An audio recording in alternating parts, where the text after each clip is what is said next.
പാ ഇപ്പാ ഡം പപ്പടം. നീ എന്തിനാണ് ശോഭയോട് വഴക്കുണ്ടാക്കിയത്? ഞാൻ വഴക്കൊന്നുണ്ടാക്കില്ല. നുണ പറയുന്നോടി. വഴക്കുണ്ടാക്കാണ്ട് അവള് കരയണേ. ഇന്ന് ഉച്ചയ്ക്ക് ഊണ് പോലും കൊടുത്തോ നിങ്ങള്? വിളിച്ചിട്ട് വരാത്തതിന് ഞങ്ങൾ എന്ത് ചെയ്യാനാ? അങ്ങനെ നിരാഹാരം ഇരിക്കേണ്ട കാര്യമൊന്നും ഉണ്ടായിട്ടില്ല ഇവിടെ. പെണ്ണുങ്ങൾക്ക് ഇത്ര അഹങ്കാരം പാടില്ല.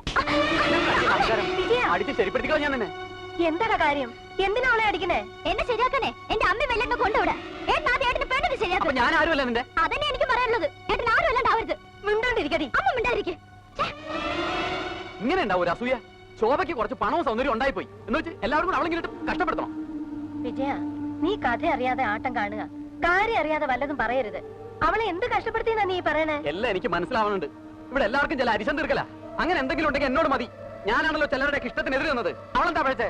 വിജയ, നീ വെറുതെ തോന്നലൊന്നും പറയണ്ട. ഇപ്പൊ ഇവിടെ ഉണ്ടായെന്ന് പറയണത് ഒരു നിസ്സാര കാര്യമാണ്. എനിക്കത് നിസ്സാര കാര്യമല്ല. ശോഭയുടെ അച്ഛൻ എന്നെ വിശ്വസിച്ച് കല്യാണം കഴിച്ചു തന്നതാ. അവൾക്കൂടെ സമാധാനം ഇല്ല, നേരത്തിന് ഭക്ഷണം കൂടി ഇല്ലാന്ന് പറഞ്ഞാ എനിക്കത് നിസ്സാര കാര്യമല്ല. എന്താടാ എന്താ?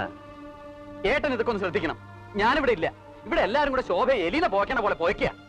അതൊക്കെ നിന്റെ തോന്നല. അതിന് മാത്രം എന്താ ഇപ്പൊ ഇവിടെ ഉണ്ടായേ? ഏട്ടൻ ഒന്നും അറിയില്ല, അല്ലെങ്കിൽ അറിയില്ല എന്ന് ഭാവിക്കുക.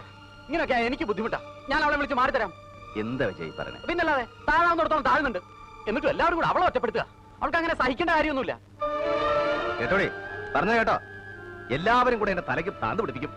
അതിന് മാത്രം ഒന്നും ഉണ്ടായില്ല. ഉച്ചയ്ക്ക് ഞാൻ പറഞ്ഞില്ലേ, അത്രേ ഉള്ളു കാര്യം. അതിനിങ്ങനെ നടന്ന് തുള്ളേണ്ട കാര്യമൊന്നുമില്ല. സുധ പറഞ്ഞത് ശരി തന്നെയാ. മാനത്തൊന്ന് പൊട്ടി വീണതാവും. ഒരൊറ്റ അടിയടിച്ചാണ്ടല്ലോ കാരണക്കല്ല ഞാൻ തകർക്കും. ഇനി നീ തുടങ്ങിക്കോ. നിന്റെ വായിന് എന്തെങ്കിലും വീണോന്ന് അറിഞ്ഞാ അതോടെ തീർന്നു.